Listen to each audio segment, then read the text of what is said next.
right, good afternoon, everyone, and welcome to our program of water well management today. We've got Mr. Zachary Howard and Mr. Joel Pigg, who are going to be our presenters for today. This is a program that is offering an hour of CEU. In order to obtain that CEU, you must be on the live recording of this today. If you've got any questions, please feel free to place them in the chat box, or if you want to unmute yourself at any point in time to ask questions, you are more than welcome to do that as well. This meeting is going to be recorded. Once I have it edited, I will be posting it to the Tarrant AgriLife YouTube page for further reference. With that being said, I will turn the program over to Zach to get us started for the afternoon. See, y'all can see this. Yes, you're good. Awesome. Okay. Well, thank you all for being here. I will admit I just gave this presentation yesterday. And so this is, I hope, more polished than it was yesterday. So y'all are getting to benefit from this. This is recorded, and then I've already shared this slide set out with Jacqueline. So y'all will receive it. Hopefully she'll email it out to you. You are welcome to keep it and reference back to it. Any material that we don't necessarily get to that's still left in the PowerPoint, please do go and review. There's at the end 5 or 6 slides that just have to do with new updates to products, current products, or new products that are coming to the pasture market. So that's what the most of our focus for this is going to be. Some of this can apply to a turf setting. Some of this can apply to a bit of a row crop burn down scenario, but for the most part, this is going to be anything from small to large grazing and hay acreage. So I'm a program specialist here in Soil and Crop Sciences Department. My job is to assist the state extension weed scientist, Dr. Scott Nolte, with all things weed management across the state. So our responsibility covers El Paso to the Louisiana border and the valley to the Panhandle. We run approximately 30 to 50, upwards of 60 research trials in a given year as well. And so all of that is applied and very basic and very practical for growers, spanning corn, cotton, soy, and sorghum, pasture, turf, and a little bit of industrial or bare ground site management as well. And so, as I said, for today, our focus is mostly pasture and hay areas. You'll find some of these products are worthy for use in some other areas as well. A common question we get a lot, especially after the past 2 years, where we pretty well experienced very intense drought, is how are our weeds responding to drought? And plants in general respond to drought a couple different ways. For the most part, during the drought, quantity and quality of those seeds that are produced is actually reduced. And so quality affects germination and seedling vigor, which is really important when you think about plant competition and those future generations of seedlings coming up out of the ground and their ability to compete with forages that you have growing or other weeds that you have growing as well. And so that is simply reduced. The number of seeds is often reduced as well. Both very good things for us. What's not so great is that some effects of drought have transmissible sort of carryover effects into the next generation. So those F1 plants that have just come off of a plant that has survived drought. And so they might have a little bit better fitness and phenotype costs that are bad for us, but good for the plant. So they might have a better ability to be able to survive drought a little bit better as they've already sort of been through it, and any underlying genetics that would help them go through have been brought to the surface. And those that are able to survive have survived. So we have some adaptation. There is a lot of evidence to suggest that grasses are a bit more sensitive to water stress than broadleaf weeds. And this is kind of intuitive when you think about how broadleaf weeds have that giant taproot that can go all the way down as far as it really needs to, as far as it can, to obtain water. And the fibrous root system of grasses just can't quite get that far all the time. So anytime we talk about weed management, the first step is always proper identification of the weed. And so I always harp on this with a lot of folks just because it's so important.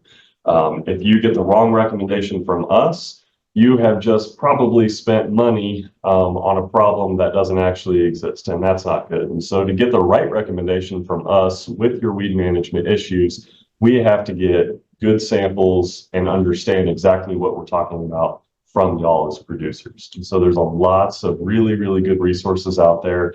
A few of these that are actual physical textbooks are listed here on this slide.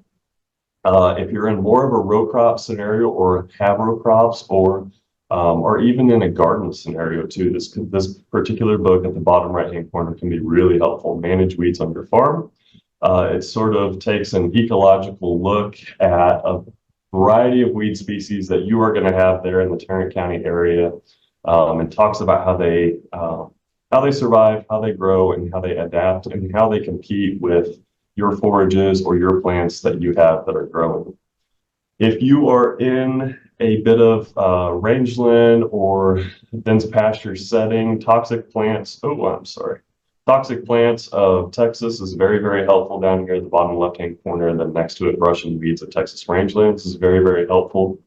If you are a botanist nerd like myself and really like getting into the nitty-gritty details of grasses, as I particularly do, Guide to Texas Grasses by Robert B. Shaw up here in the top right-hand corner. Very, very helpful, very thick book. It's several inches thick. Breaks out all of the nitty-gritty details of very specific grasses that have been found here in the States, or in the state particular to Texas. It is the most thorough book you could possibly get for grasses in Texas. It is not hard to find. You can get it online. Common Texas grasses is a little bit more difficult to find, I think. It's a little bit less intensive, but still very thorough in its explanation and its description of grasses that are found here in the state.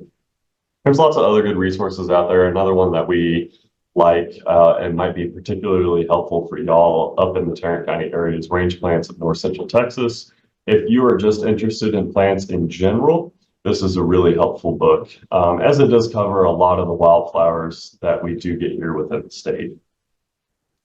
If you want additional help and you want to send us some samples, that's awesome and that's great. Please do. You are always welcome to send us pictures. This publication, I hope you'll look into it and download it and save it.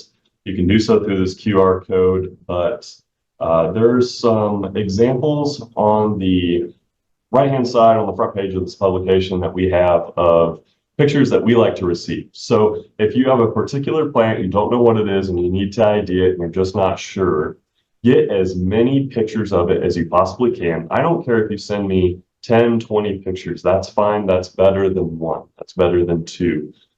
Just a couple pictures. It's often difficult for us to really get into the specifics of the plant close up. And so if you can get some like the sow thistle in the bottom right-hand corner and its sort of habitat, its setting that you found it in, top right corner, get some pictures of the seed head, and then the top left-hand corner, try and get a picture of it sort of away from other vegetation as well. Even if you have to pull it up out of the ground, it's fine. And then the bottom left-hand corner, detailed photos of specifically of grasses where the leaf meets the stem, that auricle or the ligule that's present, and then detailed seed head photos is really helpful as well. If you want to send samples in, that's even better. There's a very specific way to do it that's helpful for us so we don't get mush in a bag by the time it reaches us and has been through the U.S. Postal Service or whatever method and has sat in, you know, a 120-degree box truck for a little bit. All that detailed information is on this sampling procedure form and publication. What we don't want, what we're trying to prevent is pictures like this, where if you ask what the weed is, I'm going to say, oh, the weed is water. You have water growing in your plants. And that's just, there's just too much going on here. I can ID a couple of those just based on the seed head and how common they are. But outside of that, there's probably 30 different plants in this photo, and you can see maybe 10 of them. And so it's just not quite good enough for us. Other resources, rangeplants.tamu.edu, very helpful. Includes some step-by-step walking through of how to ID a weed, and it'll get you really close to what you're looking for, and then you can sit through some photos and information on there. ID apps are incredibly helpful. This is for most people that are just iPhone or smartphone savvy. This is the way to go. Picture this and Google Lens are two of my most favorite apps as a weed scientist that I use almost on a daily basis. And I think these apps are very useful for pointing you in the right direction. And then going to a more definitive source, such as any of the textbooks or any of the online resources that I just mentioned, and making sure that can be sort of your confirmation. Because these apps do search the breadth of the internet, and what they are looking for is just very close matches to other photos. And then information listed on that website within the photo or for the photo is what's going to narrow down your identification. And so you can see here, this is actually an iPhone feature. If you take a picture of a plant and it recognizes lots of leaf material, it's going to say, hey, we found a plant. Click the little information button, look up plant over here in the middle photo, and then it's going to give you a Siri search result for what it believes that plant actually is, just based on searching through the internet, doing a reverse image search essentially. So some very specific weeds that I want to go through that we typically get calls on, and then I can run through the nitty-gritty details of Samber, and then we'll see how much time we have at the end for new products. I'll at least give you an update on what's happening at the EPA. Ryegrass, we all know it. If you're not familiar with it, then you've probably not been here a very long time. It is the first grass that sort of tends to green up in the roadways, ditches, and people's lawns, things of that nature, and has that waxy, shiny sheen to it if you were to look across the field. You can always ID this plant away from other winter annuals that we typically get in the state by the oracles in this top left photo that are circled here. So these are like little arms that hug and are clasping around the stem of the plant. There are not many other grasses in our area particularly that have this feature. There's some other features here that you can use for identification of it. A few things about this plant that sort of make it evasive. It has a pretty steady germination window of soil temperature, and this is actually to our benefit. And so low 60 degrees, this guy will start germinating, it'll start taking off. Perennial forms of this plant, which are less common than the annual, will typically take off at a little bit lower soil temperature, but as long as the air temperature has really taken off, it'll start greening up. There are annual and perennial forms, and so identification is key. If you have perennials, you'll know it just because those plants tend to show themselves first in the year, and then maybe in a week or 2 weeks next following that, you'll start getting some of the annuals popping up as well. It just changes how we're going to manage things. And so how do you manage this plant?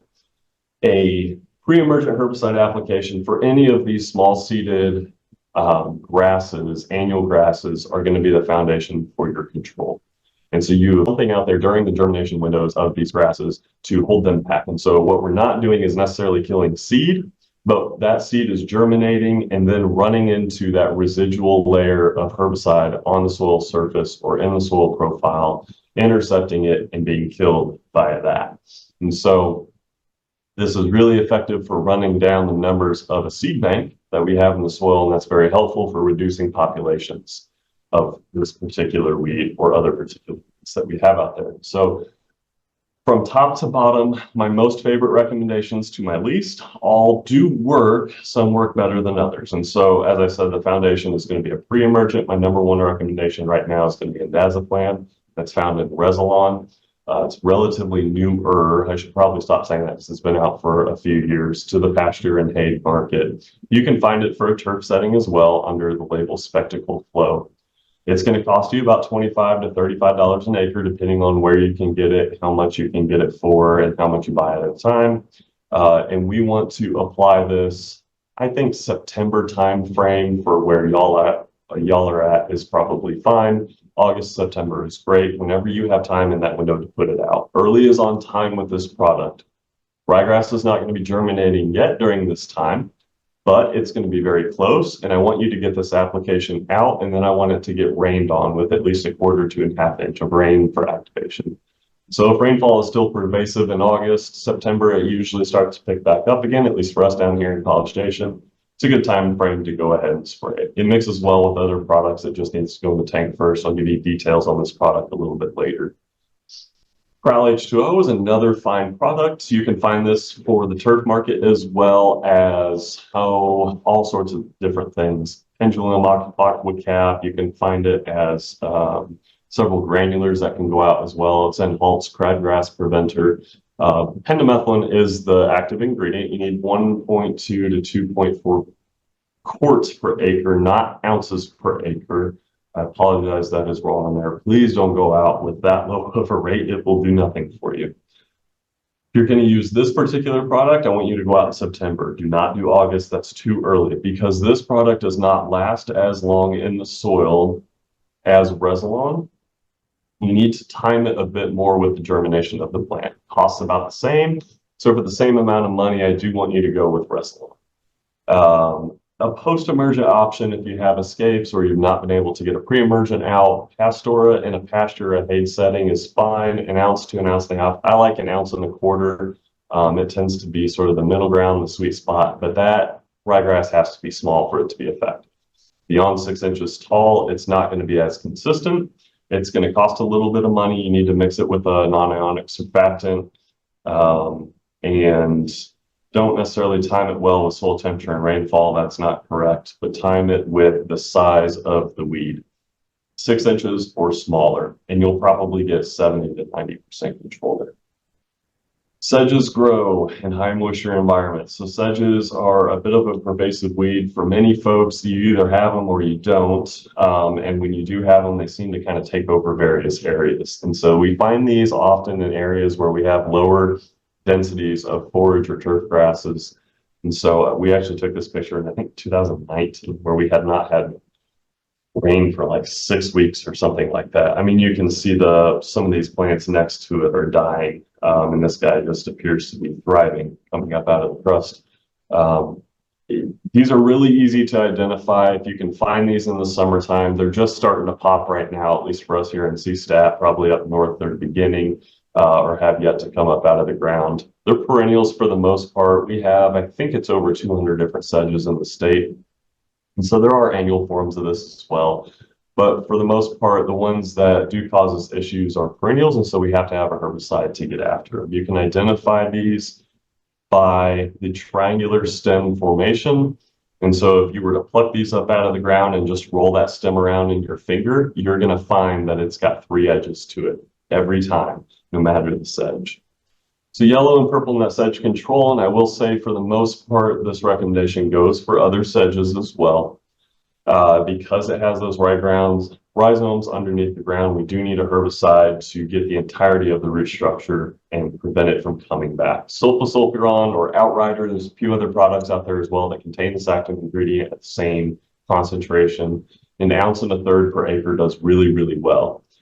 You can spray it anytime during active growth. It is a slow working herbicide. So if you want to be sure that your application was worth your while, I would go out at like 10 to 14 days and pluck the centermost portion up out of that plant and look for this in the top left-hand corner. You're going to see a necrotic sort of dead end to it. And if you were to squish that in your fingers, it's just going to fall apart and turn to mush. That's how you know that plant's dying. By 14, 21 days, you're going to start seeing that plant really have some physical symptoms of it being sick and dying from the outside within the leaves. And beyond this, it's not going to grow any bigger. It is going to die out. You can use other things. Glyphosate works quite fine. 16 to 22 ounces is kind of what's labeled on those WeatherMax, PowerMax brand name Roundup formulations. You go some of the route of some of the generic formulations, you're going to have to use a different rate because they're packaged at a little bit different concentrations. So just pay attention to that, read the label. Unless you're renovating or you have got some severe forage injury that can be tolerated, just forego this option. Outrider is a bit more expensive, but it's a much better option for you. Our forages have been stressed the past couple of years. And I am all about not putting any additional stress upon those right now in hopes that we have a really good growing year and they can rebound and get back up to the densities and populations that they once were. With this product and just about any product I talk about today, you're going to want to include a surfactant, so read the label for best application procedures, please. Johnson grass. So this is a one that commonly gets grazed out in a graze situation because cattle love it. In a hay situation, it can be a little bit dangerous and not wanted because of its prussic acid issues. And so easy to identify. You've got some characteristics here, a nice thick midrib along the center of those leaves that tends to show itself. Left-hand corner, you have a big old tall ligule sticking up out of where the sheath and the stem and that leaf meet. And then, of course, the Christmas trees sort of shaped panicle head, seed head at the top that grows. Control of this plant is not super difficult, but if not done properly, can be a waste of application. So we typically say that anything smaller than about 18 inches tall, Pastora is the way to go.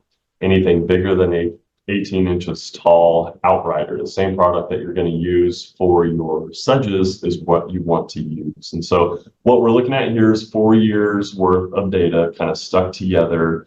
And you'll notice some of these percent controls are a little bit low, and that's simply because when we work with weeds as weed scientists, we work with some dense populations. I'm talking very dense populations, not always real world scenario. And so I would expect 5 to 10% better control than what we're actually seeing here.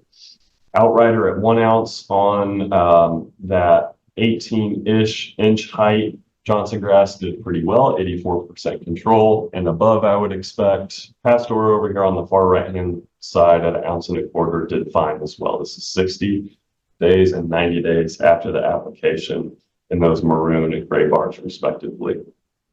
The thing you don't want to do with Outrider when you're trying to control Johnson grass is mix it with, I'll say, any really 2,4-D product. And so that goes for Weedmaster, that goes for any of the just basic 2,4-D products by themselves, and that goes for any of the Grazon products as well. And so it's because that 2,4-D amine formulation will antagonize the sulfosulfuron, and you won't get as good of grass control. And you can see that illustrated here. Ignore the Patriot. The third graph, or the third set of bars, and you can see it's really bringing nothing to the table, so it's not having any influence on the level of control. But that Weedmaster is the same rate of Outrider as we had in this first set of bars. You mix it with Weedmaster, it's going to reduce the level of Johnson grass control. So just don't do that. You will still really get good, quite good broadleaf weed control if you were to do this as well, but you're going to miss out on the grasses. Croton, goatweed. If anyone has any questions, I can't actually see the chat anymore, so you'll have to let me know. I've tried to open it up a couple times now, but nonetheless, let me know if there is anyone that has any questions along the way. Woolly croton, the weed that tends to escape everyone. You think you have it under control, and then suddenly you have a new population of it. If you have it, you know what it looks like. I won't go through IDing it, but understand there are lots of different crotons within the state. This is one of many, and they're generally, we believe, all controlled by about the same methods.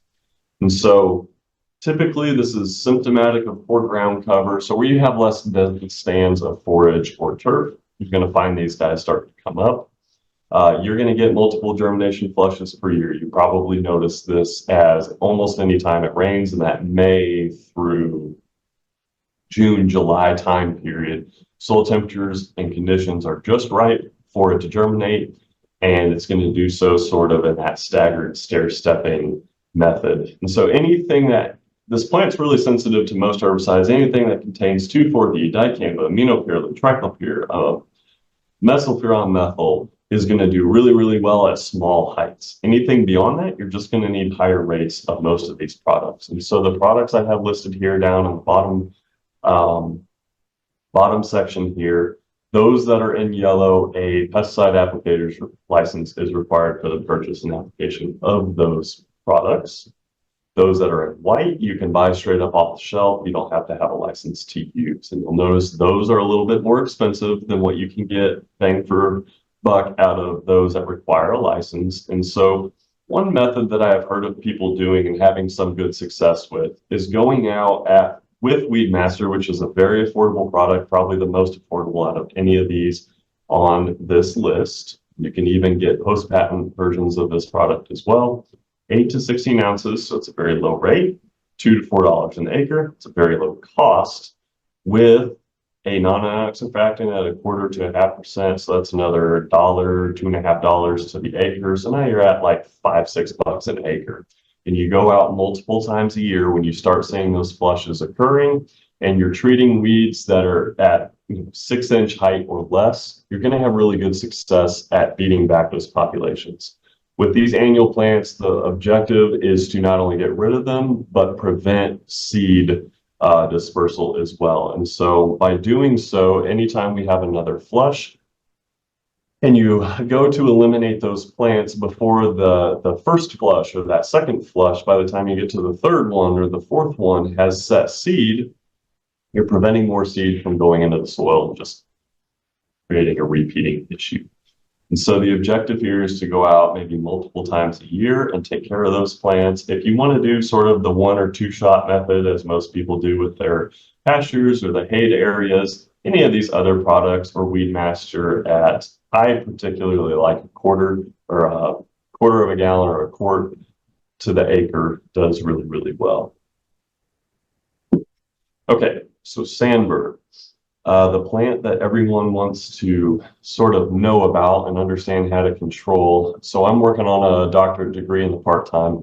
It's a terrible hobby. I don't recommend it. But nonetheless, the whole thing that I'm trying to figure out is where we have sandbur, what sandbur we actually have, and how to manage it. So what we have found so far, and what I believe to be true for the state of Texas, is that we have probably about 7 or 8 different sandburs within the state.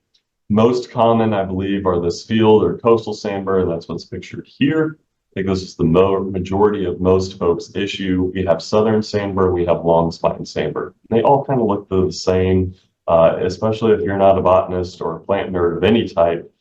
It's all sandbur. We have some others that are in the state, and you can kind of look these up on USDA if you want to get an idea of their distribution within the state. I can't seem to get a hold of any of these plants, and so I know that they are sort of slim in their populations, and that's a good thing. The real pervasive one, we believe, is this field or coastal sandbur, Synchra spinifex, and it tends to be the one that perennializes. So people ask all the time, is it annual, is it a perennial, what is it? You look in the textbook, it is an annual that overwinters. And so what that simply means is it can perennialize. It's not a very strong perennializer though. That we know of. I don't believe this to be true anymore. I think it's just Synchra spinifex that is this way. So field sandbur. And the question then becomes, for most people, are our winters hard enough to kill it? And so Brian Pugh, extension agronomist up in Oklahoma, would say generally south of I-40, and that splits the state north and south. It runs east to west within the state. Generally no. So he tends to not find as many perennials or any perennials north of that line. South of that line, he finds lots of perennials. And so that means for us here in the state, our ground temperatures simply just don't get cold enough to actually kill any of those plants. And so, sorry, I'm getting some dinging here from Teams, and I'm not real sure why. I don't think anyone has a question yet. So, continue on. This is what one of those perennial plants look like, and this is what people want to know. Well, how do I know the difference? Is it a seed head color difference? Is it the way the plant grows? Is it the shape of the plant, size of the plant? Some yes and some no. The color of the seed head really doesn't mean anything. From what I can tell from growing lots of these plants out in the greenhouse is that it is a sort of genetic and environment combination that triggers that purple seed head.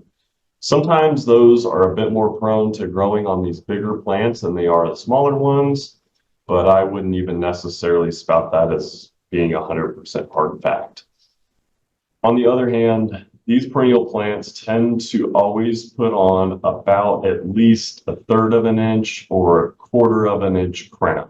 And so that's what you're looking for. Anything bigger than that, you can 100% be sure that it has perennialized. This is what one of those plants looked like. So this was a perennial that greened up last year, and I had dug it up. I sort of tracked it from the year prior through the winter into the growing season. This was in like May, I think, when it had just kind of kicked on its first seed head for us. And so a few things to notice about the plant. If you zoom in and look over on the right-hand side, we have this photo of this rhizome that has kicked out off to the side, and it is rooting at the nodes. So we have more resources for this plant to come back from.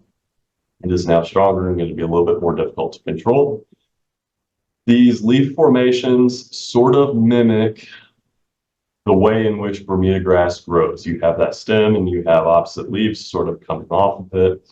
And so looking at your fields from a pickup or doing some windshield scouting, as I like to call it, isn't always good enough to determine exactly how dense or where your samber populations are at. You can wait till you have seed heads, but by then you still need to get out there and look and see if you have perennials to understand where that seed head is actually coming off the mother plant at. You'll notice it's like 1.5 feet away here from the actual crown of the plant that it's put out its first seed head. So that means if you're going to like do something like spot spraying, you might only be getting a little bit of the leaf matter if you're spraying right where that seed head is, and you just missed the entirety of this portion over here.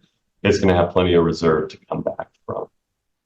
Bermuda grass, you can see, to make my point, it sort of grows, and depending upon the year, in a form and fashion that's semi-similar. And so it can be a little bit tricky to identify without those seed heads. To dig up carcasses in the winter is the best method for IDing these perennials. Find a seemingly dead or dormant samber plant, dig it up, and you are going to cut that crown open. You're looking for green tissue. It's very dim, it's very hard to see, and it's almost like a lime green that's not very bright. And so if you have poor eyesight, get somebody that does have good eyesight. This is what you're looking for. Circled here is some of that green tissue that's in there. It's still alive and it's ready to come back for the next spring. So I took this photo on February 1st of last year, and you can see this perennial plant, this is down at our farm in the bottom here at Texas A&M, had about 1/2 inch worth of new green growth on it. So that tells you that these perennial plants are greening up and growing faster than the other plants that are coming in from seed. And so when do those guys come in from seed? Most are going to germinate in the spring and again in the fall. This is all soil temperature driven. And so what we're looking for is a nice 60-degree window.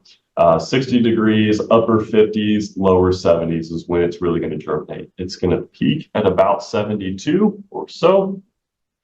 And within those burrs, you've actually got a few different seeds. So you have one really large seed. It's about twice the size of the other seeds, and it's going to be the first to germinate. Once that one is out of the capsule and away, it has germinated and is growing. That triggers the secondary or the tertiary, the second and third seed, to go ahead and germinate. And sometimes that's not until the second year. Those two are not going to germinate until the first one has.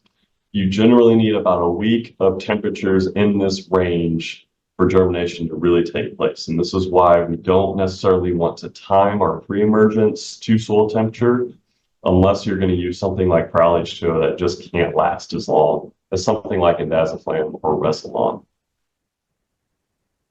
So what are your soil temperatures becomes sort of the next question, and there's some really good resources out there, ways of identifying that. My favorite method is to carry around a meat thermometer in my pickup and plop it in the ground when I want to know the soil temperature.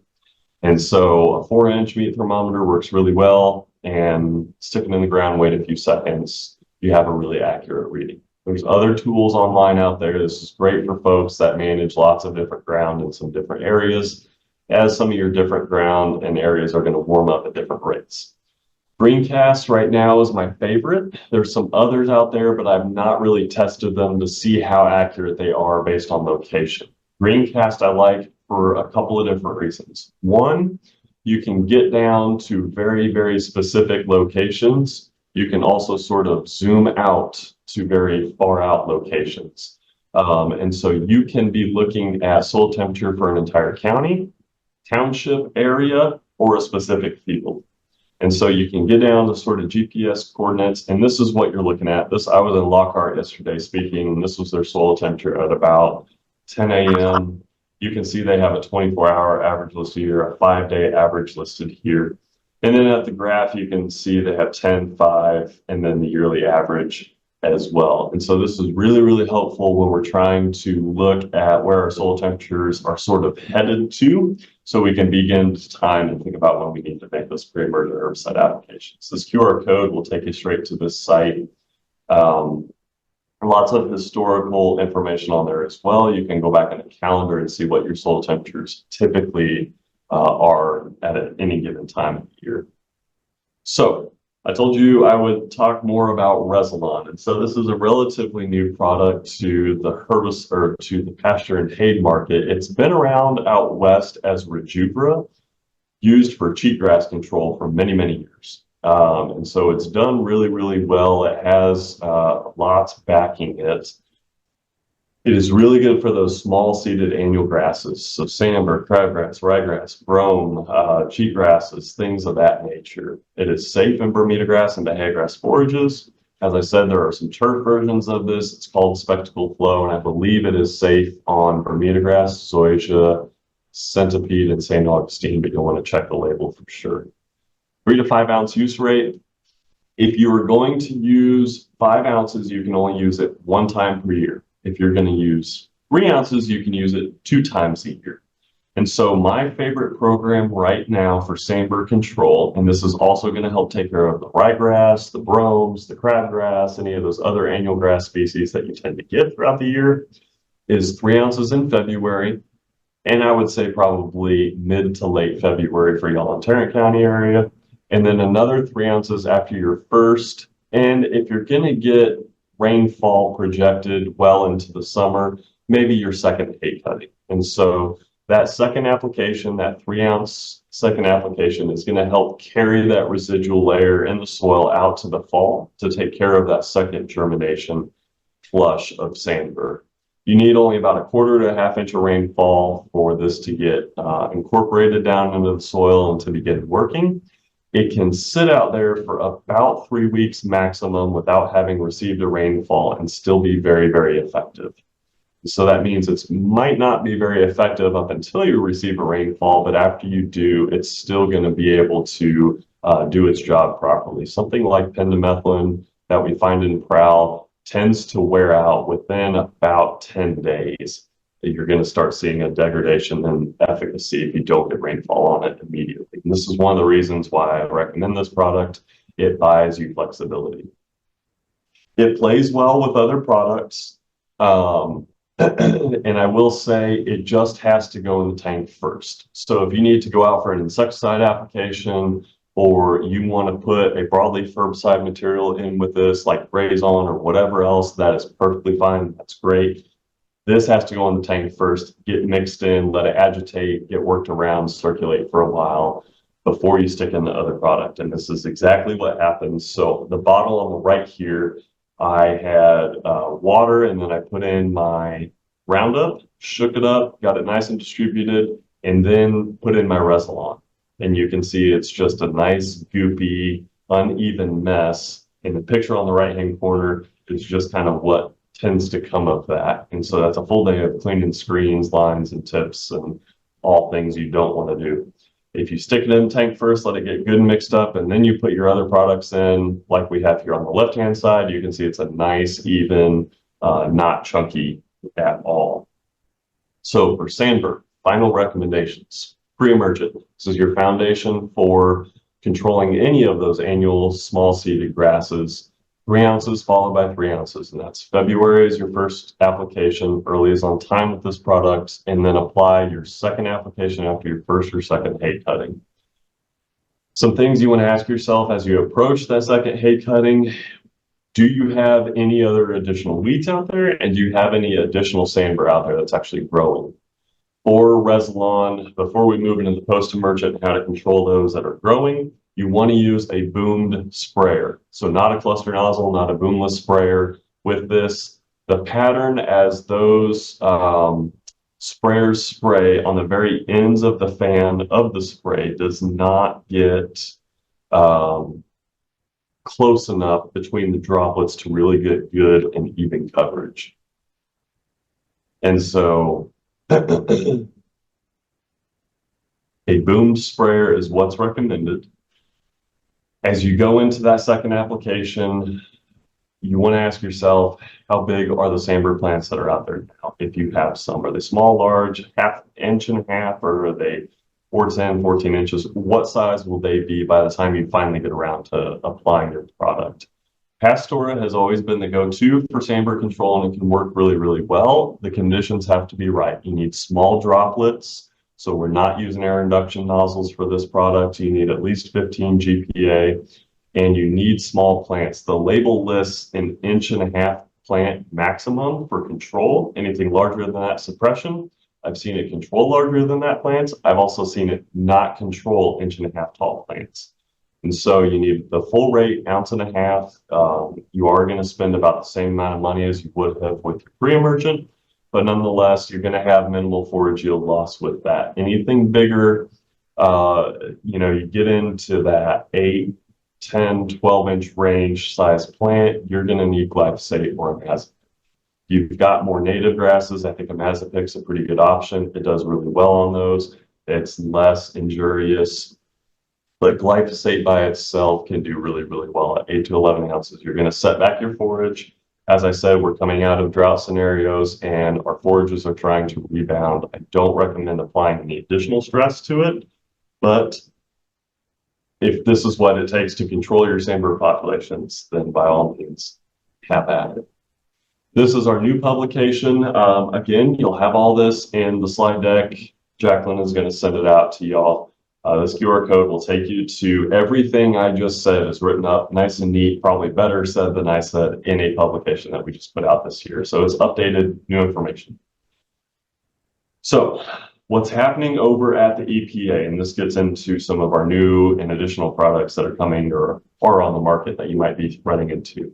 The EPA is very backed up right now. They're having a difficult time with staffing and they're becoming sued left and right. So they're putting a lot of time, attention, energy towards those lawsuits. As new products come up for re-registration, those are going to hold,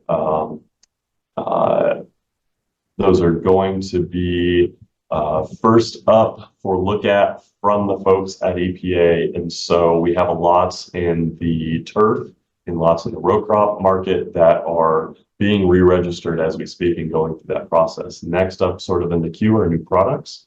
And so we have several new products that are trying to come to the pasture market, but they are sitting at the desk of the EPA waiting for label approval. When that's going to happen, I don't know. It could be anybody's guess. Nonetheless, that's sort of what's happening. Grazon PD3 has made it through, and it is what you have probably already seen on the shelves or at a retailer. If you have been buying Grazon P plus D, it is going to be the replacement for that product. And so P plus D is no longer necessarily being made, but you'll still find it probably for the years to come just because of the existing stocks that are out there. So PD3 is the exact same thing. All they have done is switched out the 2,4-D formulation for a better, newer, and improved 2,4-D formulation. It's less volatile, less prone to drift. It also reduces the warning label for this product from danger to warning because it's not an amine 2,4-D formulation that can cause instant eye injury. So this is to be used anywhere. We're currently using Grazon P plus D. It's a high load formulation, so you only need to use about 1/3, actually about 2/3 of that existing rate that you are currently. Lower odor, lower volatility. P plus D is still available, as I said.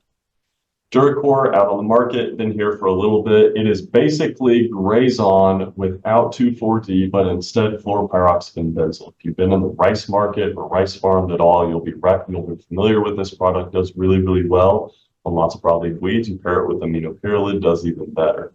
So I am a fan of using this anywhere you wish or have in the past used Grazon. It is going to be a little bit more expensive because you don't necessarily need a private pesticide applicator's license to go ahead and use it. As a 12 to 20 ounce use rate. Compatible, very, very compatible with fertilizers, dry or liquid. Does not typically gum up or stick, sort of like some of the Grazon products can do if they're not mixed properly. You need a non-ionic surfactant or a methylated seed oil with this product to get the most bang for buck out of it. Weedmaster XHL and Pure Stand Max. So these are two new products from New Farm that will be coming to market, but these are some that are sitting at the desk of the EPA and have not been looked at yet. We were supposed to have these a year ago. Weedmaster XHL will begin to phase out the current Weedmaster. It's the same thing, it's just packaged a little bit higher concentration. So it's that high load formulation, which means when you're buying product, you have to use less and you don't have to buy quite as many jugs necessarily. And so a 25 or a 26 ounce use rate will replace the current 32 ounce use rate. The only thing really different that they've done here is gone to a like glycolamine dicamba and then a dual salt amine 2,4-D. So it's a little bit different. That gives them the opportunity to package that a little bit hotter than they otherwise could with the current Weedmaster formulation. Still a restricted use product. Anticipating it for the end of this year, we'll see. Pure Stand Max. This is the product I talked about earlier, Outriders, sulfasulfuron, mixed with methylpyron methyl. And I think this product does really, really good anywhere you're going to need Johnson grass or nutsedge control and some broadleaf control. Sulfasulfuron or that Outrider product by itself doesn't do super great on a lot of broadleaf weeds like something akin to a pastora might, but this is going to pick up some additional weeds for you. You're going to get some residual out of the methylpyron methyl as well, and it will not be a restricted use product. It is not registered yet. Pure Stand methylpyron methyl by itself is still available. Mesaview, if you have prickly pear, this is your go-to. This is sort of the standard use now in control for prickly pear. You're going to get much quicker kill on it than some of the more traditional recommendations that we have. You want to spray both sides of that plant. Broadcast you can do at a 32 ounce use rate. Individual plant treatment, I prefer that 2% solution. You get improved oak tree tolerance, and you're going to want to stay out of the drip line of any of those trees. But it's got fluroxypyr, picloram, pyrrolid in it. It is a restricted use product.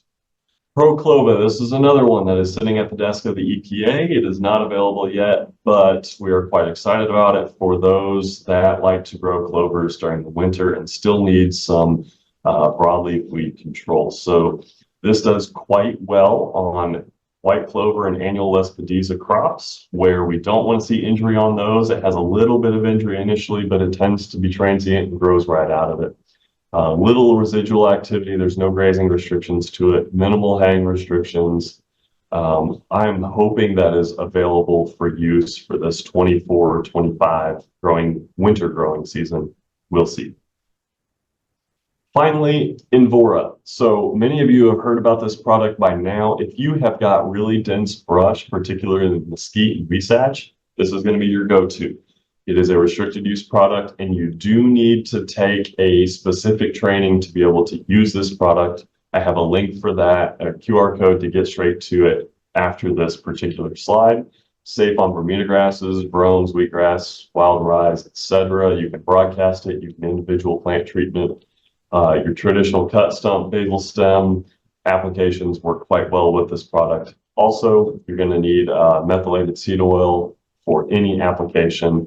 The trick with this is you cannot hay for 2 years after application, whether that's individual plant treatment or broadcast. And so just be leery of that and where you're going to use it.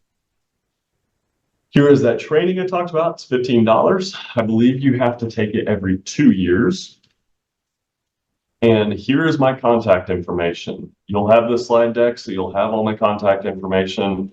The website on the left-hand side is agrilifelearn.tami.edu. If you punch in weeds in the search bar, it is going to take you to a whole bunch of different weed management guides for various scenarios. So you can drill down to like pasture weeds or row crop weeds, cotton weeds, corn weeds, garden weeds, whatever. You will find a publication on there for it. If you need to contact us, you are welcome to call or text that number. You are welcome to email us as well. And so with that, I am happy to take, I believe this QR code will drop my contact straight into your phone. So with that, I am happy to take any questions if there are any.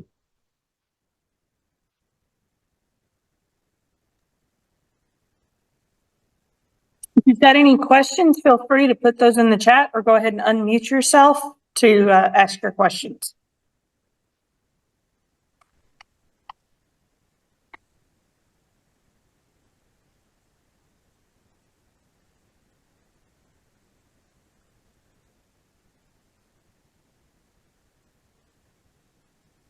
Well, if there are no questions at this time, we will just go ahead and continue with the program with Mr. Joel Piggs. All right, let me.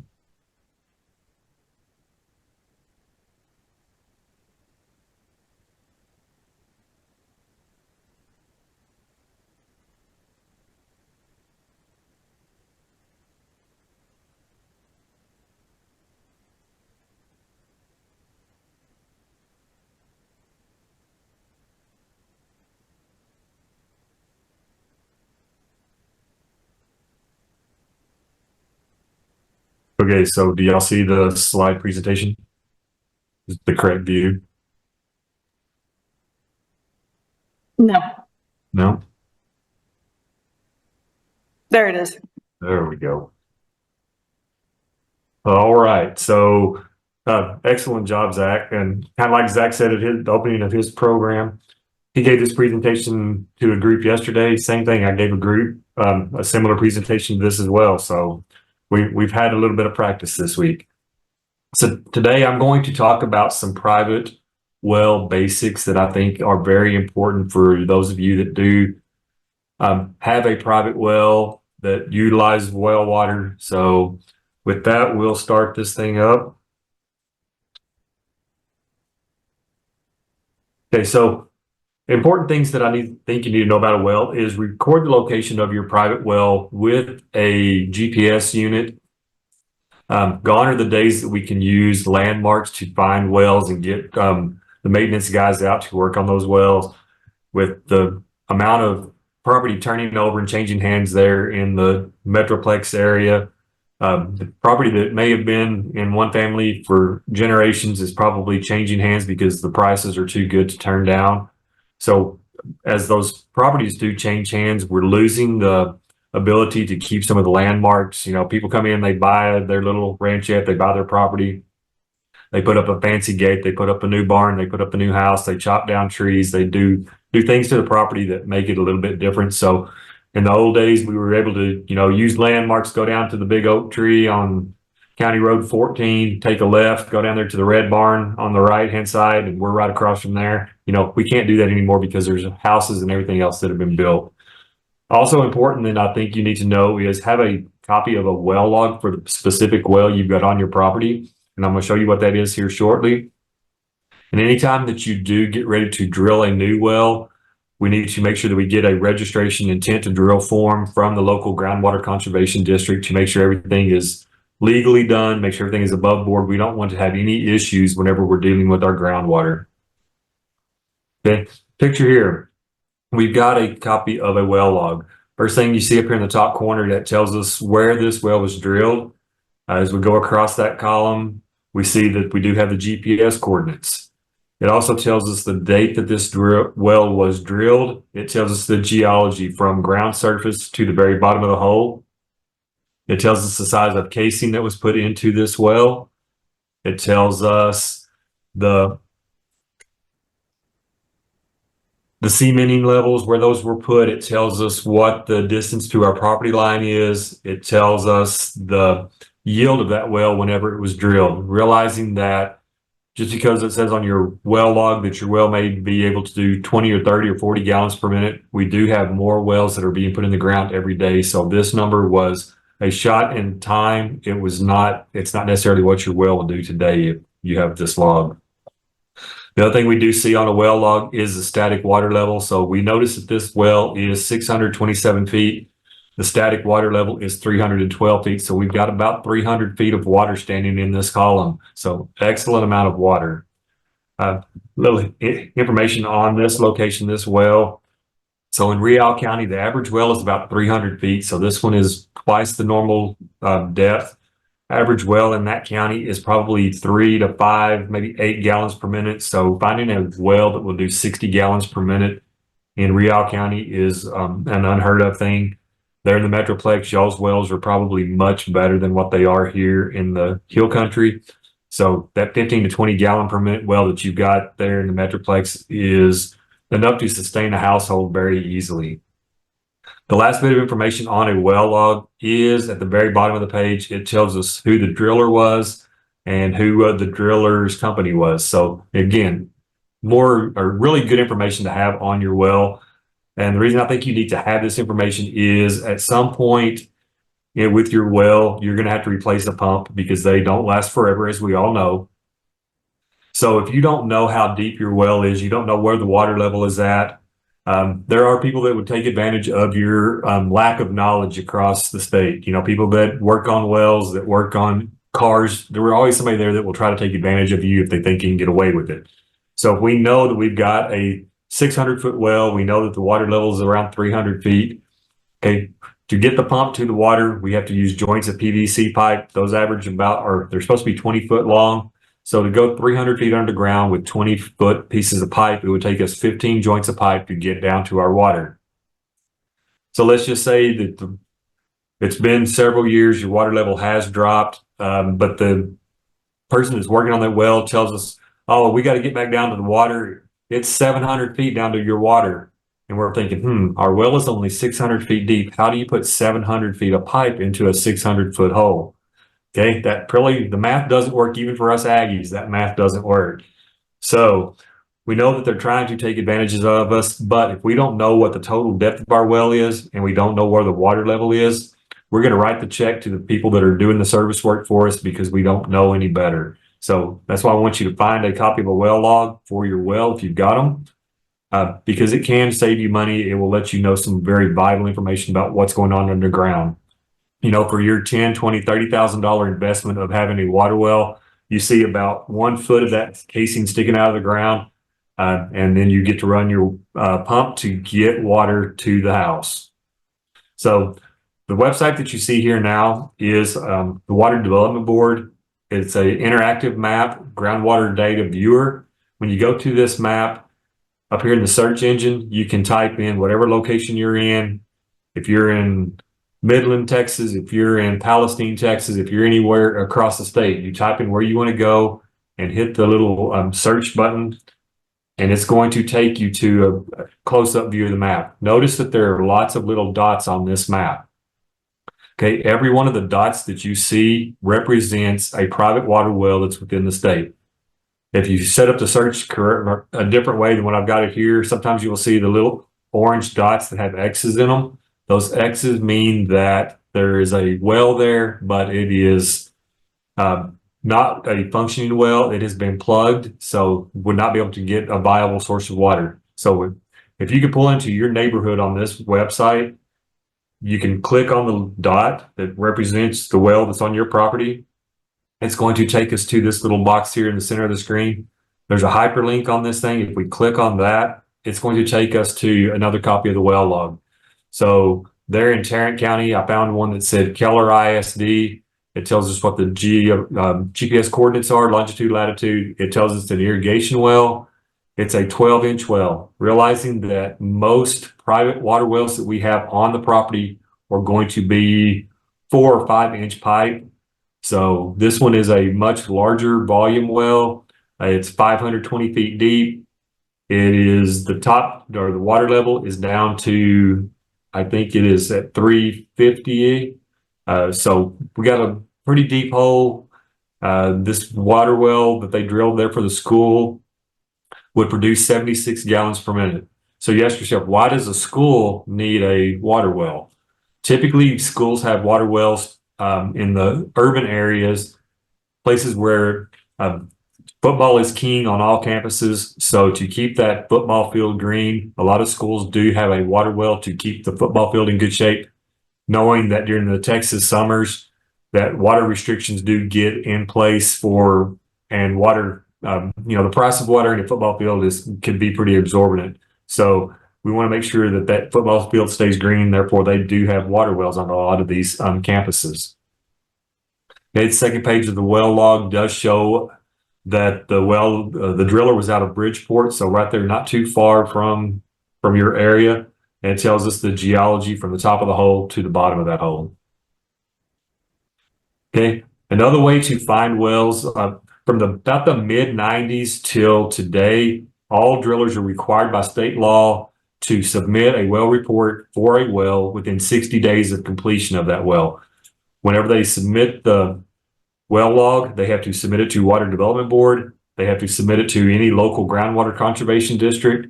And as the well owner, I would not give them a check until they gave me that piece of paper that shows me what's going on with my well. So you say, all right, I've had this property since the 40s. I inherited it from my family, and there's wells on there that were drilled in the 70s and 80s. So the older well logs, if you go to the Texas Commission on Environmental Quality, this website, it has a link there that takes us to a water well report viewer.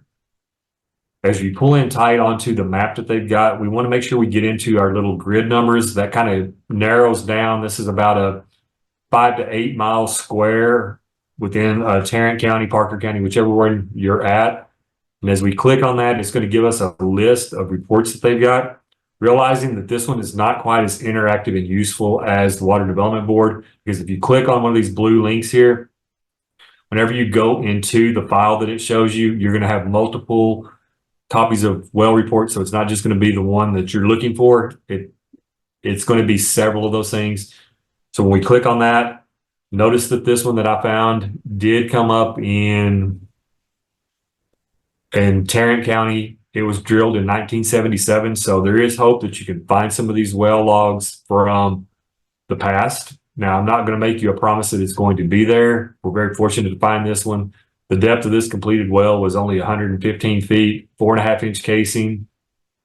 The water level was at 45 feet out of that 115.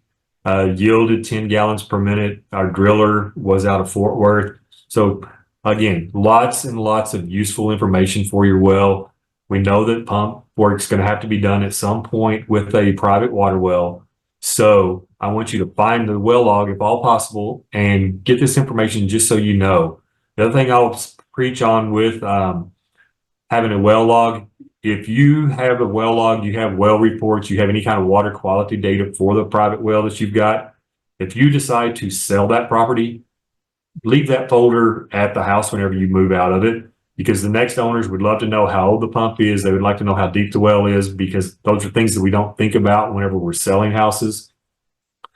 If you buy a piece of property, you know it has a well on it, ask your realtor to ask the current owners if they've got information on that well, get them to leave it.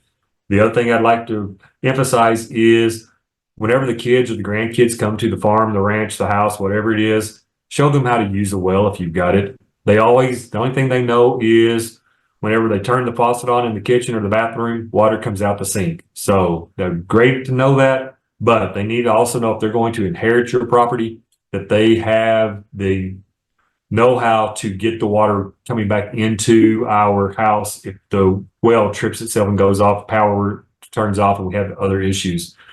The thing I see a lot on some of these properties that are changing hands, especially out in the hill country, we've got people that are from San Antonio, Houston, Dallas that are buying property in the hill country. They buy this little ranchette. It's got a water well on it. They don't realize that it has a well. They get out there to do their hunting, their recreational activities, and they turn the water faucet on at the house. The well's not working. They're not getting water. They call the closest town, whatever that is, and say, hey, my water is not working. Could you come out here and take a look at it? The city supplier says, well, where are you located? I'm about 10 miles out of town. Well, our jurisdiction is only 1 mile out of town. So we don't service your facility, your house, your location. So you've got to figure it out. So again, people are very used to having that city supply where they're not responsible for doing any kind of maintenance or having to figure out what the troubleshooting is. Okay, well sitting regulations, state law says that the minimum horizontal distance of a well has to be 50 feet from a property line. We don't want those wells right there on that property line. So if you put yours 50 feet off the property line, the neighbors put theirs 50 feet off the property line, we know that there should be 100 feet of distance between those two wells. We also want to make sure that our well is 50 feet from our septic tank. We would like to have our septic tank on the down gradient, downhill from our well, realizing that everything does flow downhill. So if our septic is uphill, our well is downhill. If we have septic issues, we could contaminate the well inadvertently because everything does flow down the hill. So 50 feet from property line, 50 feet from the septic. We also want to make sure we are a minimum of 100 feet from our septic drain field leach lines. Again, I want those to be down gradient because everything continues to flow downhill for us. Typically, things in Texas flow to the southeast, so everything's flowing towards the Gulf. So the northwest corner of your property is where I would want a well, and move your septic and your spray field down to the south of that, just so we don't have any possible contamination issues. Okay, we also want to make sure that we are 150 feet from pet shelters, our livestock yards, feed storage, pesticide storage, fertilizer storage. Keep all those possible contaminants as far away from our well as possible. I'm going to show you a picture here shortly about some things that people don't or didn't do in the picture.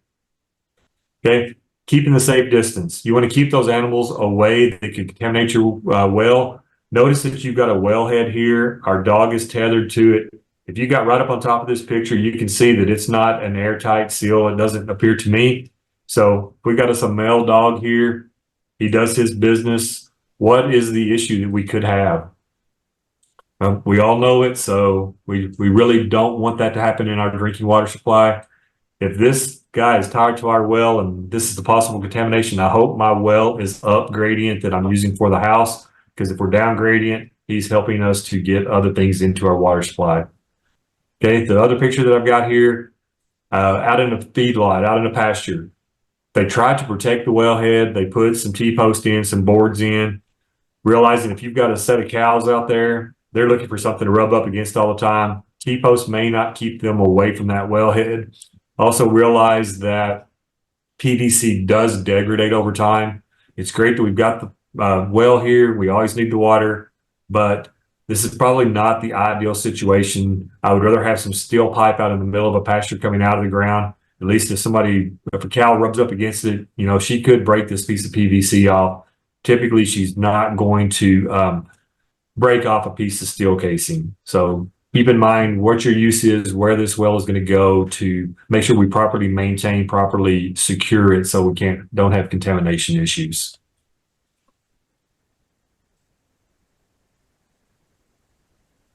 Okay. Well maintenance tips. We want to keep all those records, as I said a while ago. Keep that well log, keep that water test, any maintenance or repair information, put it in a folder, put it in a file cabinet so you can easily find it. It's always good to know when we bought those pumps, to know kind of how long we think it's going to last. Any kind of water testing that we do, we want to make sure that we do keep that with the well, so we do know over time if our water is staying the same, if it's getting better, worse. As y'all have got lots of different things going on in y'all's Metroplex area. There was a little bit of fracking there in that Metroplex area, so that could cause issues possibly. You have some maybe some production agriculture possibly. You've got lots of urban things going on. So the more we can take care of and know about our well, the better off we're going to be. Okay, again, we don't want to store fertilizers, pesticides, oils, paints around that wellhead. The picture we've got here on the bottom, the wellhead for this well is right underneath the pressure tank, right beside it. We noticed that there's just pump up sprayer like Zach would use to take care of some of those weed problems around the house, around the barn, around the well house. Also, there's a gas can setting up on top of a trash bag. There's lots of debris on the ground. There's paint cans. Notice if the gas can fell off of the trash bag it's sitting on, it looks to me like that would hit right on top of our wellhead. So that would possibly contaminate the well. Not a good thing. Okay, the stuff on the ground in Texas is bipolar as our weather is. 2 weeks ago we were in the 30s or 40s. Yesterday afternoon here in College Station we were 90 degrees. So we've got weather fluctuations that are going 40, 50 degrees every day. We don't know when our last freeze is going to be. We don't know when the first freeze is going to be. We know that if there is material setting on the ground here, that there are bugs, mice, snakes looking for a warm spot to stay in for the evening. And then they're out in the daytime foraging and trying to get get out in the way. So I would personally have all the stuff picked up off of the ground, because if there's a big old bull snake that crawls in there, hiding underneath that chair, I go in there and disturb him. When he slithers out, he probably will not hurt me, but I will hurt myself getting out of that small confined area with him. Okay, so we want to keep that area around the well house clean, accessible. Conduct monthly thorough visual inspections for cracks, soil disturbances, flooding, any kind of damage that we see. And occasionally we do need to get a licensed driller or pump installer to come in and fix some of the stuff that we may have done. I know that Snowmageddon a couple of years ago, a lot of us did have broken pipes. I live in College Station. The pipes in my attic froze, so I had water pouring out of the ceiling. In your well house, we probably had some damage done. And knowing some of the people that work on wells, some of the farmers, ranchers I know, they've got every PVC fitting they've got. They went in and they fixed the well. And if a licensed inspector came in and looked at it, they're going to go, oh my gosh, what is this mess that you've got going on? It works, but it may not be up to code. So always think about keeping things up to code in case you want to give or trade your property or sell your property, buy new property, make sure everything is good and in working order. Okay. We also want to make sure that we do use a licensed driller or a pump person whenever we do any work with our drinking water. Three things that all wells must be. This is state regulation, state code as of right now. We want 10 feet of annular cement. The annular space is the space between the casing and the dirt. So if we drill a 6-inch hole in the dirt, we put a 4.5-inch piece of PVC in there for a casing. That means we've got 1 inch to 1.5 inches of space between the pipe and the ground. That is your annular space. We want to make sure that at least 10 feet of that is filled with concrete. That keeps your well casing in place. It doesn't shift. Things don't move. Typically, these drillers are going to probably put at least 10, if not 20 or 25 feet of annular cement. We want to make sure that we have a sloping cement slab extending 2 feet in all directions. That keeps the grass, the fire ants, the different pests away from our well head. So nothing worse than going out to mess with the well and have to fight the fire ants off, have to fight other critters, the weeds. So as I can tell you, always use the labeled rate. If you want to spray Roundup around your well, don't oversaturate it. Use that labeled rate, spray around it, keep those weeds and those grasses away from that water. Also, minimum casing needs to extend 12 inches above the land surface. I'll modify that one just a touch. Minimum of 12 inches most instances. However, if you are in a known floodplain, I want 12 inches above where you know that it floods to. If we get 10 drops of rain in our yard and we get 6 inches of flooding because of that, then we want probably 18 to 24 inches of casing sticking out of the ground.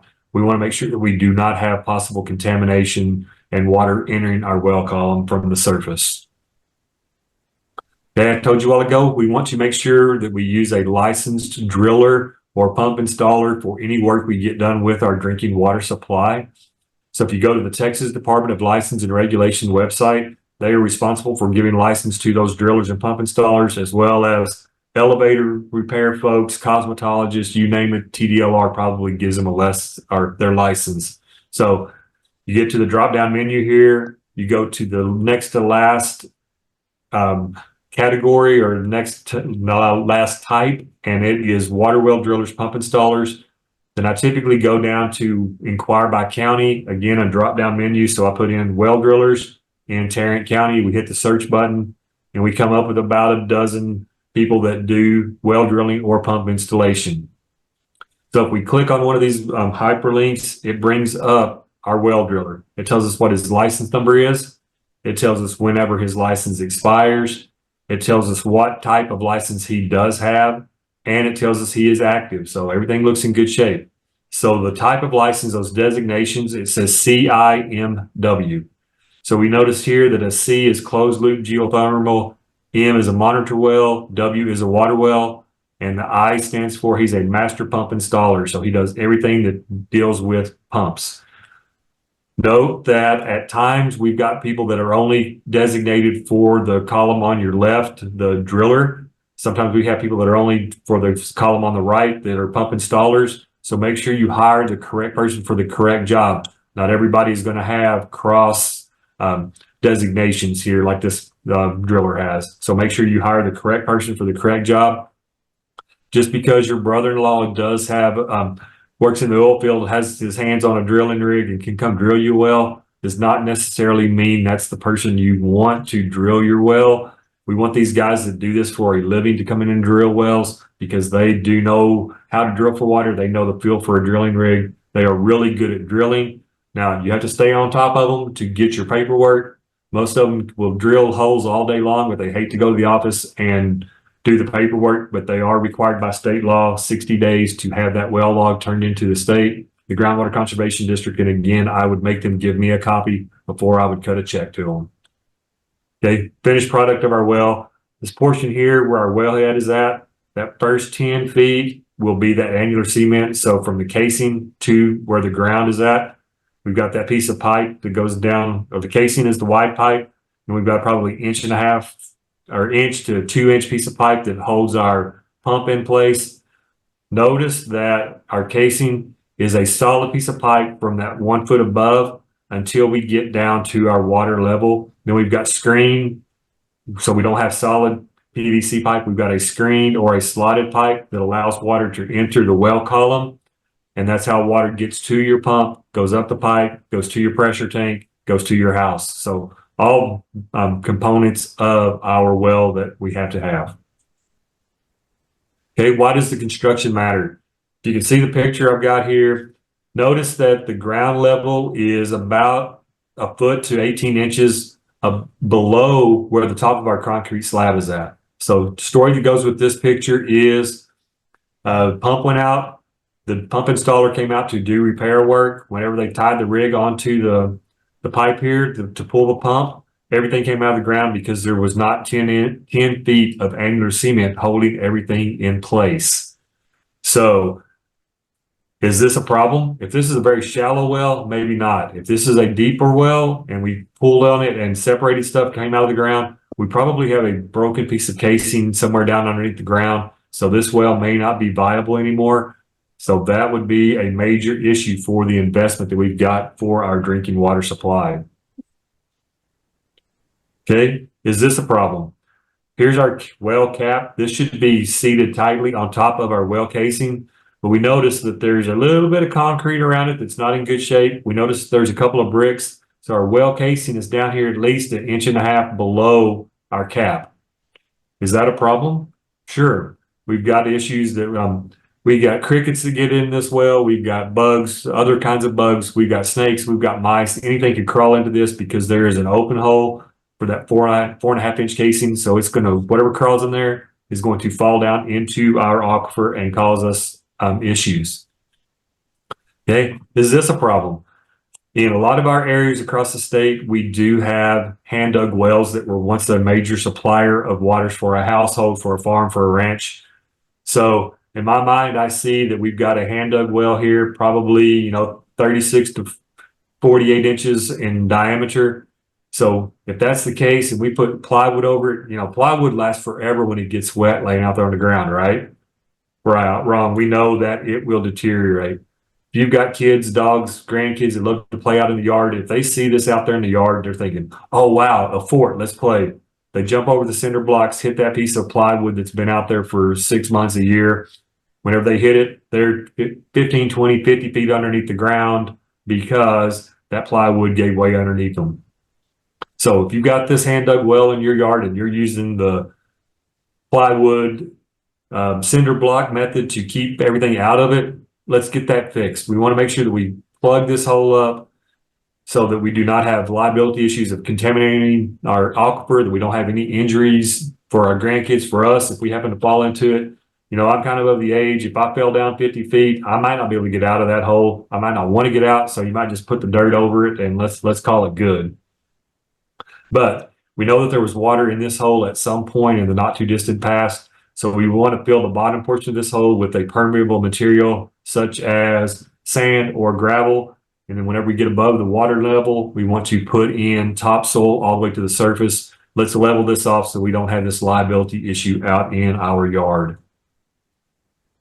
Okay, so we've got a well here, got a good slab work. Everything looks pretty decent on it, at least the foot of casing. We've got the cement. The Texas Department of Licensing and Regulation inspects well sites. So a report was given that the driller was not putting the annular cement on this well. So they went out and drilled under the slab to see if there was cement below that slab. I know this wasn't done in Real County or close to Lakey because we've got limestone formations out there, about 2 inches of dirt. We hit limestone, so you're not going to want to dig a hole like that. The bottom picture here, everything looks really good and complete. We've probably got a really good cement job. I would like to see that slab around this one, but other than that, everything looks really good. Same thing on the top right. Concrete job looks good. It looks like we're inside a well house. I don't think there is a concrete floor in it. It looks to me like dirt. So I probably want to put that concrete, because if I'm in a confined space like this, having to work with water well, work with water, I don't want to be kneeling down in the mud all the time. I'd much rather have that concrete floor so I can stay drier and cleaner. The picture we've got here on the bottom, there's no concrete slab. It looks like there's no annular cement. We just got a piece of PVC casing sticking in the ground. So if you've got this one, I'm sorry, but you're not up to state regulations, up to code for most counties at this point. Okay, low yielding wells.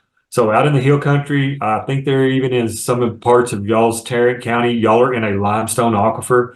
So have you ever noticed that the shower heads and the sinks kind of clog up over time with those calcium particles, limestone particles, and you have to soak it all in CLR or in something to dissolve the minerals? So the same thing is happening on the ground. So we talked about that well from Real County a while ago. That whenever it was drilled, it was making 60 gallons per minute because all of the screen was wide open. Water could flow into there. But if you look at this piece of the screen that we show the picture of on the bottom left, notice that it's pretty well clogged up. So if we had 60 gallons per minute in the well column, we're probably only going to get maybe 5 to 10 gallons because there's not very much space that is not mineralized up. So this will definitely cut down our yield. Can this be fixed? And the answer is yes. What will happen is if you have issues, you have to pull the pump out of this well. Typically, they will pour muriatic acid down the well. They will get a scrubbing tool, push it back down the hole, try to scrub that screen. So basically like a little bottle brush that they're cleaning that stuff from the inside out. Then they're going to flush the muriatic acid. They're going to flush all of the sediment, the materials out. So it can be fixed, but typically we're not going to just come out or have somebody come out and pull the pump out of our well to do this. We're going to wait till we have pump issues or we have other issues because we don't want to just have a service call to clean out unless we're just not getting any water into the well column. The other thing that we do have that's pretty prevalent around the state is iron and manganese issues. So if you've got the water that's coming into the house and it is turning the white porcelain into that nice, lovely shade of red or brown, we could have iron buildup going on within our well casing. So again, we've got this casing here. We've got the iron buildup. So, you know, this used to be a 5-inch piece of pipe.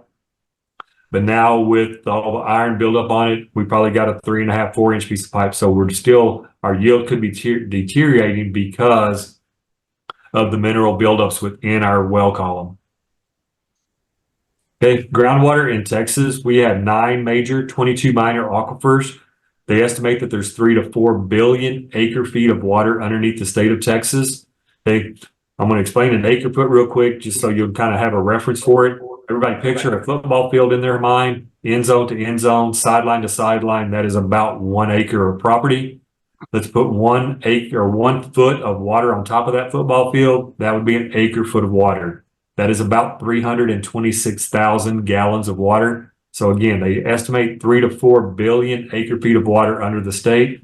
Realize that all of that water is not good potable water. We do have some gyp water. We have some brackish water. We've got things that have been contaminated over time. So we've got a ton of water there. Realize that all of it is not potable, that we could just punch a hole, use it as drinking water immediately. So in your area, you're part of this green aquifer that goes across here. This is the Trinity Aquifer. We're the subcrop, and it is in a limestone aquifer. In your area, we're looking at 100 to 300 feet deep.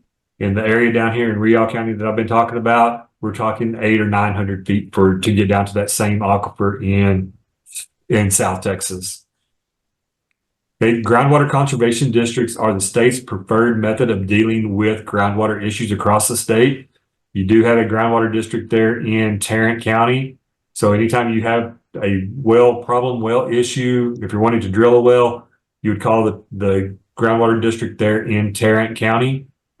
And I believe they are let's see, I'm trying to remember what the name of it is. So Tarrant County is the Southeast Texas Groundwater Conservation District. They would be happy to work with you with your water wells. Notice that a couple of your neighbors to the east are a white county. So the white counties do not have groundwater conservation districts there. In those counties, it's kind of a free-for-all for water usage.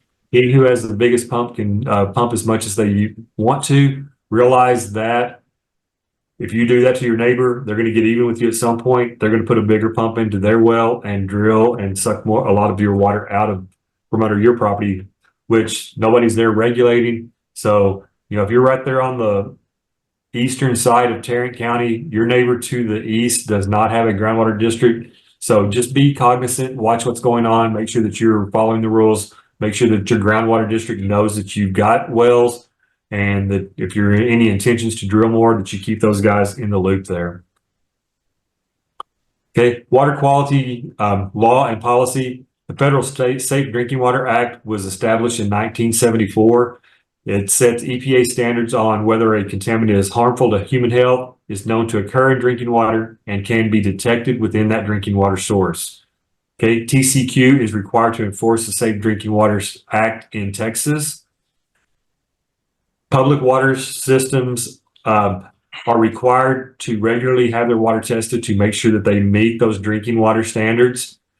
And a couple of certain secondary standards that we've got that are not necessarily bad for us, but we just don't like the smells or the colors of things that go on. The one of them is the iron and manganese that we talked about, turning the porcelain red or brown. We definitely don't want that. Okay. TCEQ is the local regulatory agency. They do look at well construction, but realize that you are the purveyor of your water system. There's no one going to come from TCEQ and say, hey, I want a water sample from you. I want to know if your water is safe for you to be drinking. Nobody's going to do that. That's where the program that I offer with AgriLife Extension, the Texas Well Owner Network. We go around the state, we do water quality screening, and we do educational programs such as this to kind of give you some information about those wells. We have two different kinds of programs. I've got a 1 hour program very similar to what we're doing here, except we do water screening with that. We have a 4 hour program where we talk about aquifers. We talk about lots of information about wells, the completion standards. We also have an hour on septic systems. Generally speaking, if you have a water well, you have a septic on your property as well. We talk about water quality issues, and we talk about water treatment issues. So we know there's over 1 million private water wells across the state of Texas. About 10% of these wells contain fecal coliform bacteria. How much fecal do we want in our water, in our drinking water supply? Hopefully you're saying 0, because I do not want any fecal of any kind within my drinking water. Okay, 2 to 50% of the samples that we take across our program exceed the maximum contaminant level for nitrates, which is 10 parts per million. We also have a lot of iron and hydrogen sulfide. Hydrogen sulfide is that rotten egg. Sunshine, what are you doing? Hello? Back. Okay, so hydrogen sulfide is that rotten egg smell that we can smell. We as humans do not like that smell at all, so it does not have to be, but just a very, very small amount of hydrogen sulfide in our wells for us to be able to smell that. So if you've got that, you'll check the Texas Well Owner Network website, twon.tamu.edu. We've got fact sheets within that website that talk about iron issues, hydrogen sulfide issues, nitrate issues, bacteria problems. So help yourself to the materials that are within that website. Very useful information for private well owners. Okay, one of the major disappointments we do have with water across Texas is the water is too salty for irrigation and livestock uses.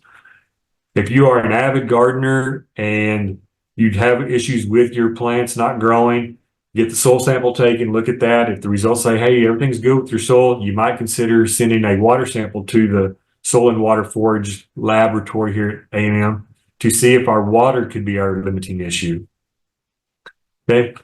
One of the things we do see a lot in our Texas, we've got those wells that were drilled in the 40s, 50s, 60s, or earlier typically don't have casing in them. So if we don't have casing, we could, and we're close to trees, we're close to brush, we could have root issues. Now, this is a pretty deep well. I'm just saying, let's say it's a 100-foot well. The water's down there about 60 feet. Our pump is well below this root mass. We're in good shape until our pump goes out. If our pump ever goes out, we've got to be able to get that pump past this mass, get it out, and be able to put a new pump in. So the way my luck runs, if you're anything like me, they try to pull the pump out of this well, they're going to break the pipe off, and the pump is going to be at the bottom of the hole, however deep that is. They're going to pull up 2 pieces of pipe, and then we're going to figure out that there's a root mass there. How are we going to get past the roots to get the pump back into the well? So again, probably not an issue until it is an issue, but know that if you've got an uncased well or if you've got a breach in the casing, that this may be going on underneath the ground with your particular well. Okay. Another thing that happens is the casing does degrade over time. Some of our water wells, or the water for the wells, is very harsh, a little acidic, and we may over time have pinholes that come into our casing or into our wells. And again, may not be a problem, but in some locations across the state, some of our shallow water is contaminated. It is gyp water. It does not taste good. So we could have those problems, and we need that casing integrity to stay because we don't want to commingle bad water with the good water that our well is producing. So if that's the case, if we've got a perforation in the pipe at 300 or 20 or 30 feet and it's putting some bad gyp water into our well water, there used to be really pristine, good, taste good. Then if we've got that bad water coming in, our quality may not be good. We may not want to drink that water any longer. So we may have to get a new well or figure out how to case this well again. Okay, so pictures here, don't they make you thirsty? Especially the top right picture. That's probably from that well I showed you a while ago, that the well cap was not right on top of our casing. So this guy fell down in there, going to cause us some issues. We don't want him in our well. Not a good guy to have. Okay, again, same picture I showed you a while ago, but here's what's in there if you're not careful. We want to make sure that that guy's not there again. That confined space will probably hurt myself trying to get out of that well house with him. Okay, you're probably asking yourself now, he's been talking about wells, what's going on with them? So the program that I run, Well Owner Network, we recommend annual testing of your private water well for bacteria. We want to check every couple of years, few years, for the general chemistry, such as the nitrates and salts. Those typically don't change much over time. Bacteria could be there today, it could be gone tomorrow, it could be back the next day. So bacteria, we want to test annually. The thing I would say or tell everybody that has a well, if you notice a change in color, odor, or taste of the water coming out of your well, then you want to get that well tested. Because the things we're talking about, the bacteria are odorless, colorless, tasteless. So we don't know that they're there. So that annual test will make sure that our health is good and we make sure that we're not drinking water that we should not be drinking. Okay. If we're not in your area doing a program, typically the basic E. coli test that you can do at the health labs, there's several of them there in the Metroplex, should be less than $30 to get that sample done. Realize if you take a sample to them, you have to contact the lab, you have to get their collection instructions, you have to get their collection containers and follow their stuff to the letter, or they will not accept your water sample.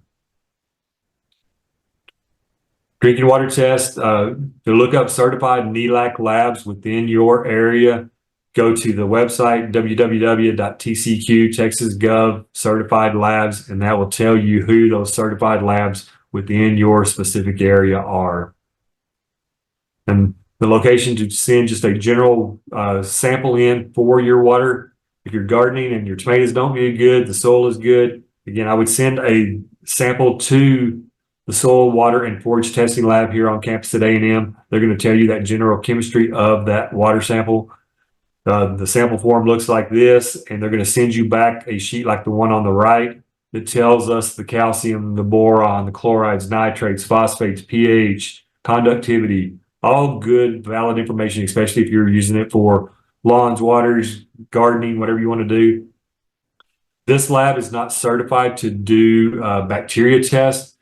So you can send a sample, but they will not do that bacteria, but they will do the rest of the stuff included on this list. So the fecal coliform bacteria, microscopic organisms found in the feces of humans and other warm-blooded animals. They are not harmful by themselves, but we use them as indicator organisms indicating presence of pathogenic bacteria, viruses, parasites. Fecal coliform E. coli are the most commonly tested bacteria that we are looking at. The test I do, or the screening that I do here out of College Station whenever we go to the local areas, is we do an absence or presence for fecal coliform and absence or presence of E. coli to see if those two contaminants could possibly be in there. Realize that a water well is a closed loop system. That I mean from the time water enters into your well column, enters into your pump until you open up the faucet, there should be no way for bacteria to get into that system. You probably noticed if you live close to a water or a community that has a water supply source or a mud or a HUD or whatever they are, a lot of times whenever they have a break in the water lines, they will tell people downstream from the breakage for a boil water notice. That's why they're doing it, because that closed loop system was breached. Okay, a couple of things with septics that we find important. Inspect your septic system annually. Make sure everything is working properly. Pump out the septic system every 3 to 5 years or as needed. If you've got a family of 1 or 2, it may be 10 years before you do it. If you've got 6 or 7 people on a septic, it may take you every year to get that thing cleaned out. We just want to make sure that it is always functioning properly. We want to avoid or reduce the use of garbage disposal. Those fats, greases, oils that we put down will mess with the microbes in the septic system and cause it to not function properly. We want to minimize the volume of household water to be treated. And by that, we mean, if it's possible within your system or your household, to take the gray water from the washing machines, from the bathtubs, and push those out onto the lawn instead of going through your septic. You'll be much better off. You won't cause the white water rapids within your septic if we do load after laundry. So if you can put that gray water out into the yard, we would recommend or hope that you could do that. We don't want to dump any paints, chemicals in the drains or toilets. Your homework from our programs typically is go home, be regular, do your thing in the bathroom, and you are feeding your system everything that it needs. A lot of people do put the Ridexes or yeast or other things in there to enhance microbe growth.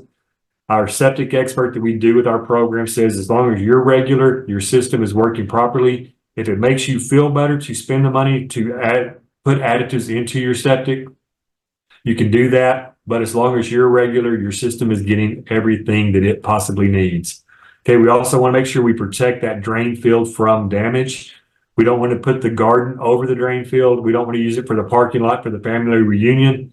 Those pieces of pipe will constrict and will collapse underneath the weight of vehicles, and we probably don't want that water right onto our garden area. Again, the thing that we talked about a while ago, separation, we want 50 feet from our septic tank to our wellhead and 100 feet from the drain field or spray field to that water well. Sources of bacteria are humans, livestock, and our good domestic friend. Okay, it's estimated in Texas that there's 4.4 billion pounds of dog feces on an annual basis. I think the thing says it would cover like 900 football fields 1 foot deep by the dog feces produced in Texas every year. So we love them, got to have them, but keep those guys away from the wellhead. The picture I showed you earlier where the dog was tethered to our well, we don't want that guy there. Okay. Nitrate levels, 10 parts per million is the drinking water standard level. If you've got high nitrates, it could cause methemoglobinemia, blue baby syndrome. It ties what this does is oxygen is tied up in the bloodstream, does not circulate through the body properly. So you do get people that have a blue tinge to them. They can have difficulty breathing, vomiting. Pregnant, nursing women, infants, elderly with suppressed immune systems are most susceptible to the methemoglobinemia. Okay, source of nitrates again, humans, fertilization. So in your area there in Tarrant County, may not be a whole lot of production agriculture, but think about how green some of those lawns are. And people probably don't read and follow label directions very well. They go buy a 30-pound bag of fertilizer from Home Depot, Lowe's, pour it out on the ground, and never consider that they only needed 10 pounds of that fertilizer. So every time we get a rain, we're getting a little bit of runoff going towards out of the urban areas into our more rural areas. So TDS are the salts that we see. The level of salts, anything above 500 milligrams per liter tastes salty to us as humans. Fortunately for us here in College Station, we're about 550. So the water does taste a little salty to me here in College Station. Out in the hill country, the water was not real salty, but it was very hard. It had those limestone particles, which I think a lot of your water there in Tarrant County is the same. It's got some hardness to it. Sodium is often referred to as a measure of salinity, most common cause of high TDS in Texas. And as you go further south across Texas towards that Gulf Coast, our water does tend to get saltier and saltier and saltier. So our plants, a lot of plants are not real tolerant. Anything from 0 to 175, no risk to any of our plants. From 175 to 525 parts per million, not for sensitive plants. If you're an avid tomato gardener and your tomatoes don't do good in College Station, it's probably because that 550 is where our water is at. 525 is where it needs to be for those sensitive plants. 525 to 1400, not good for low salt tolerant plants. As we go up this spectrum, it can affect our grasses, our shrubs. I've got a picture in one of my presentations where a sprinkler keeps hitting a set of shrubs next to a building. The bottom half of the shrubs are burnt off because of the salt accumulation and the sunlight. Okay, salt tolerance for our animals. 0 to 3,000 is great for our livestock. Anything from 3 to 5,000. They may not like the water at first. Temporary refusal, poor quality for poultry. They will still drink it from that 3 to 5,000 parts per million. We start getting up in that 5 to 10,000. We start getting more issues. Livestock won't use it. If you've got that 3 to 4,000, 3 to 5,000 parts per million of salinity in your water, you may be able to cut back on your salt and mineral blocks because they're getting plenty of the salt out of that drinking water supply. Okay, abandoned wells. This is an issue across the state of Texas. The one there on your right looks like an abandoned, or it looks like a hand dug well that was in somebody's yard. You know, if this is not covered up, if there's not a good well house or a cover over it, a sheep, a goat, a dog, a person could fall down this hole. We all remember baby Jessica from the late 80s in Midland, Odessa. She fell down a hole like the one on the left, you know, just a 5 to 6 inch hole. A small child can fall down that. In y'all's area, you know, if she falls far enough or a child falls far enough down that hole, hopefully they can dig down and get her out or get them out. In Midland, that child fell 17 feet underground. Luckily, they were in that sandy type soil and an aquifer. They got the backhoes and went down beside the casing, cut the casing below where the child was at, were able to fish her out. Everything was good. Now, in Lakey, Texas, out there in that limestone aquifer, you're not gonna be able to dig out beside the hole. That's limestone. It's not gonna happen very quickly. So, a barm disc is not a proper well plug. This is not up to state code standards, whatever you want to call it. If you have one of these wells on your property, we want to make sure that we do plug it, cap it, whatever we need to do to keep our liability issues far away from us. Should a well be plugged or capped? And I'm going to tell you, a well that has not been used in 6 months should be plugged. However, if the well is not deteriorated, the good casing is good, the pump is good, the column is good, the landowner may want to cap a well. As expensive as it is to drill a brand new well, if you've got one that still has water in it that you could convert and use, I'm going to tell you, always cap that type well, never plug it, because at some point the well that you are using at the house or out in the feed pens or out in the pasture may go bad. And if you've already got a well, you just saved yourself $25,000. All you have to do is get a new pump in and get the electricity, and you're ready to go. Okay, who can plug a well? A landowner may plug a well if there's less than 100 feet of standing water within that well. You're also required by state law to pull as much casing out of that hole. And a lot of us probably don't have the equipment to be able to do that. So contractors have better equipment. They have an understanding of the geological conditions, and they can plug those wells for you. If we try to plug it, we're going to try to get some casing out. We're going to try a little bit. It's not going to work. We're going to start pouring bags of Sackcrete down the hole or some bentonite. We may plug the top 10 or 20 feet. We think we did a good job, but there's still another 150, 200, 300 feet below where we plugged our concrete. So we really didn't do a good job of casing or plugging the well and keeping contamination at bay. So under Texas state law, the owner is responsible for plugging abandoned wells and is liable for any water contamination or injury. So we've got a pretty good casing here. I am concerned about the little gap there on the picture on the bottom left. The one on the right, I don't think anybody's going to fall through that thing, but I don't know that there's a good airtight seal. So I'm thinking that some of the crickets and fire ants and things like that could get into this well and cause issues. And that's a pretty good size hole there. Okay, criteria for capping a well. State law says a cap must fit tightly, be properly sealed to prevent surface pollutants from entering that well. The cap should be capable of supporting 400 pounds to minimize the risk of a person falling into the well. And to protect children and animals, the cap should not be easily removed by hand, not easy to lift. Picture on your bottom left, Caliche Rock is not a good well cap. And I'll bet you in Tarrant County, there's probably a couple of wells that have that same type of cap on them right now. Okay, key points for what we're talking about here today. As the private well owner, you're the operator of your water system, responsible for the drilling, maintenance, regulating, and testing or screening of that well. Protect your well and your water supply with those easy preventative steps. It's cheaper to prevent issues than to repair them. And we want you to make sure that you do test your private well for bacteria on an annual basis.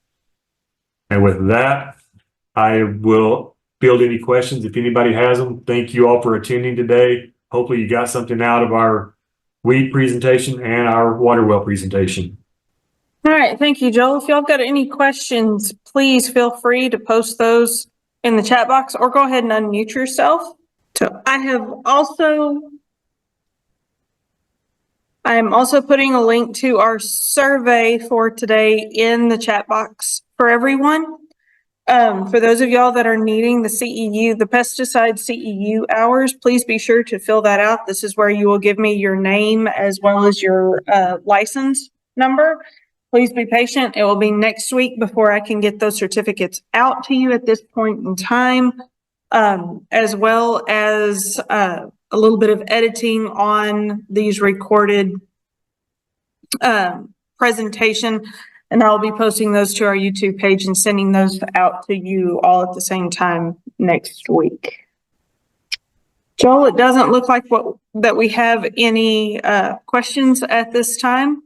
So we will go ahead and conclude our presentation today. Thank you, Joel, and You're very welcome. for joining us today. It's great information. All right. Thank you so much for having me.